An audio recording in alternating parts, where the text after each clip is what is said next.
Labungin ng mainit na palakpak at sigawan, Vice President Sara Duterte! Maraming salamat po, Yorme, at muli po salubungin po natin ang isang malakas na palakpakan, ang ating minamahal na ikalawang Pangulo ng Republika ng Pilipinas, Vice President Sara C. Duterte!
Magsiupo, mga minamahal ko pong batang Maynila. Muli po, palakpakan po natin Vice President Sara Duterte!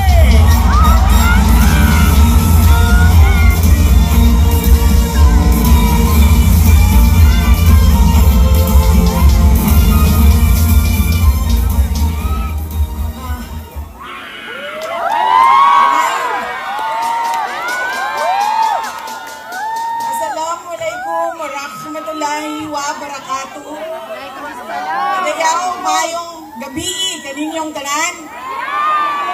Magandang gabi sa inyong lahat. Kinsay kasabot dinhi. Tanan! Unahin ko po muna ang aking mga pagpapasalamat. Una po, ang pagpapasalamat natin sa ating pinakamamahal na mayor ng siyudad ng Maynila, Isko Moreno Dumagoso.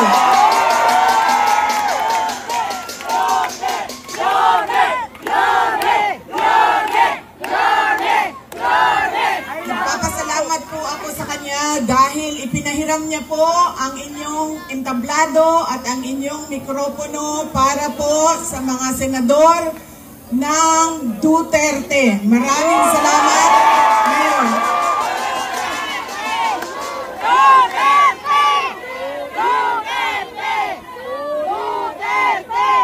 Ang sunod na pagpapasalamat ko ay sa inyong lahat, mga kababayan namin dito sa Maynila. Maraming salamat sa oras ninyo at sa pagkakataon na ibinigay ninyo sa akin at sa amin ngayong gabi na ito. Maraming salamat.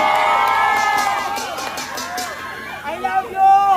Madami sa inyo ang wala pa na nihapon, hindi pa na naghapunan. Marami sa inyo ang hindi pa naghapunan, hindi pa nakaluto, at kanina pa dito, mainit, pero nandito kayo para sa amin at para sa bayan. Maraming salamat sa inyong lahat. Ang susunod ko pong pagpapasalamat, mahal ko kayo, ma'am.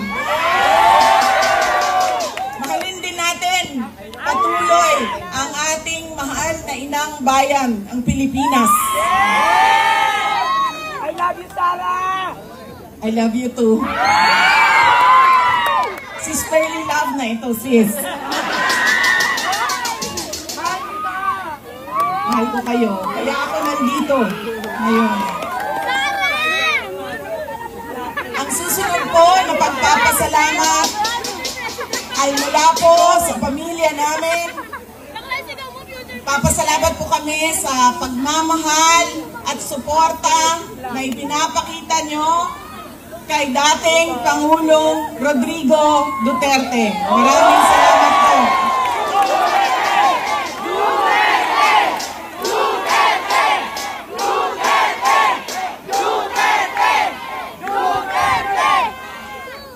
Marami po sa inyo ang nag-celebrate ng kanyang birthday noong March 28, 2025. At kami po ay taus-pusong nagpapasalamat at masaya dahil nakiisa kayo sa kanyang 80th birthday celebration.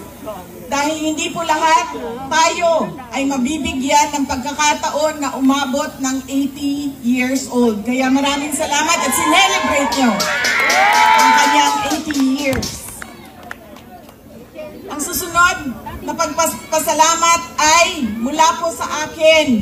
Maraming salamat sa inyong suporta, sa inyong kampanya at sa inyong boto para sa akin noong halalan ng 2022.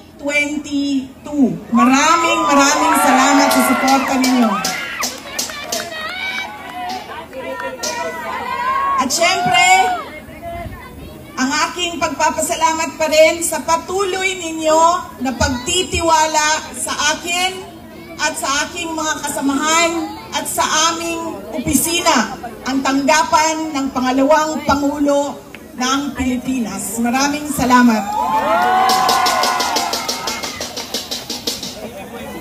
Ang amin pong pamilya ay merong malaking utang na loob sa inyong lahat, mga kababayan namin, sa inyong sa pagkakataon na inyong ibinibigay sa amin na makapaglingkod sa ating bayan.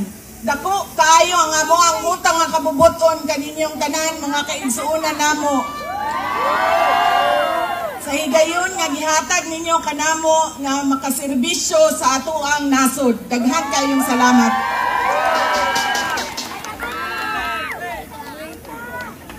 Ang susunod po ay mga kampanya po ako sa inyong lahat sa dalawa. Tanggalin ko lang po yung seal ng aking opisina. Palitan natin ng seal ng Office of the President.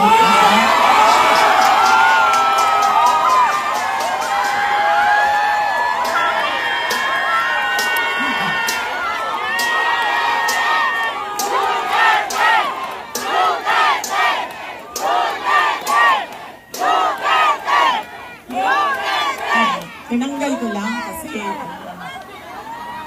iba kasi yung opisina, iba din yung pangangampanya. Pero kung sa Pangulo lang, pumili na lang kayo.